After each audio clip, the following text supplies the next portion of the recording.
የአካባቢ ጥበቃ ቀን በዓለም ለ53ኛም በአገራችን ለ33ኛ በደቡብ ኢትዮጵያ ደግሞ ለ3ኛ ጊዜ ተከብሯል። በመርሃ ግብሩ የደቡብ ኢትዮጵያ ክልል የአካባቢ ጥበቃና የአየር ንብረት ለውጥ ባለስልጣን ዋና ዳይሬክተር አቶ ግዛተ ግጀም አባቶች ጠብቀው ያቆዩትን አካባቢን ማስቀጠል ያውኑ ትውልድ አደራ መሆኑን አመላክተዋል። ክልላችንን ያሉ ውብ ጸጋዎች ያሉ ብለን የምንለውን አባቶች ናቸው ጠብቀው እስከዚህ ያደረሱት። ይሄ የኛ ትውልድ ግን አደራ አለበት።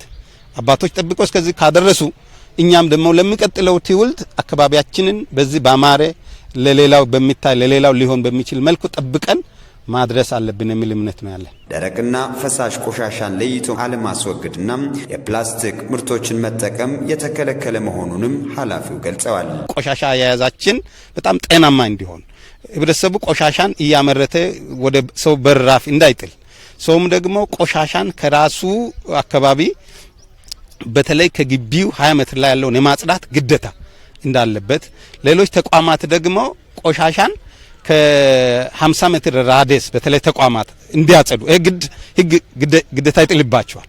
አሁን እን ተግባራዊ እናደርጋለን። የጌዲዮ ዞን ዋና አስተዳዳሪ ዶክተር ዝናብ ወልደ በበኩላቸው በየአካባቢው ቆሻሻ በአግባቡ ካልተወገደም መልሶ ጉዳት የሚያስከትል እንደመሆኑ የዓለም አካባቢ ጥበቃ ቀንን መነሻ በማድረግ የተከናወኑ የጽዳትና የችግኝ ተከላ መርሃ ግብርን ባህል ማድረግ እንደሚያስፈልግ አስረድተዋል። የሰው ልጅ አካባቢ ሳይጠብቅ ሲቀር አካባቢ መልሶ ሰውን ልጅ ወደ መጉዳት ይሄዳል ማለት ነው።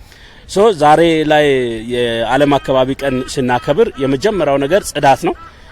ከጽዳት ጋር ተያይዞ በተገቢ መንገድ ቆሻሻ የአስተዳደር ስርዓታችን እጅግ በጣም ደካማ ከመሆኑ ጋር ተያይዞ በማናውቅ መንገድ ለበሽታ እየተጋለጥን እንገኛለን ማለት። ስለዚህ ጽዳት ላይ ፎከስ አድርገን የምንሰራ አንዱ ፓርት ነው። ለአካባቢ ጥበቃ ቀን ብቻ ሳይሆን ህብረተሰባችን ልማድ መሆን መቻል አለበት። የዲላ ከተማ አስተዳደር ከንቲባ ዶክተር መስፍን ደምሰም ለዜጎች ምቹ የመኖሪያ አካባቢን ከመፍጠር አንጻር ቆሻሻን ማጽዳትና በአረንጓዴ አሻራ ደንና ለምግብነት የሚውሉ ችግኞችን በመትከል ምቹ የአየር ንብረትን መፍጠርና ህብረተሰቡም በአየር ንብረት ለውጥ ጥበቃ ላይ ባለቤትነት እንዲሰማው ለማድረግ እንደሚሰሩ ተናግረዋል። የዘንድሮ መርሃ ግብር የአካባቢ ጥበቃው ማዕከል የሚያደርገው አካባቢን ጽዱና ውብ በማድረግ ከቆሻሻ ማጽዳት አንዱ ታሳቢ ነው። ከዛም ባለፈ የአረንጓዴ አሻራ በየጊዜ በኢትዮጵያ ደረጃ ላይ እየተጠናከረ እየመጣ ያለው ኢኒሼቲቭ ነው። ከመርሃ ግብሩ ተሳታፊዎች ወይዘሮ ማርታ ካሳይና ወጣት አቡሽ ሙንታሽ አካባቢውን ጽዱና ለአየር ንብረት ለውጥ የማይበገር ሀገር ለማድረግ የበኩላቸውን እንደሚወጡ ነው የተናገሩት። ዛሬ ብቻ እንዳጸዳ ነው ሳይሆን ነገም በዚሁ ልክ የምናጸዳና የምናካሂደው መሆን አለበት። አካባቢ የውብና ማራኪ በመሆን ለቀጣይነት ትኩረት ተሰጥቶ የሁሉም የማህበረሰብ ክፍል የራሱ ድርሻ እንዲወጣ መልእክት ለማስተላለፍ እወዳለሁ።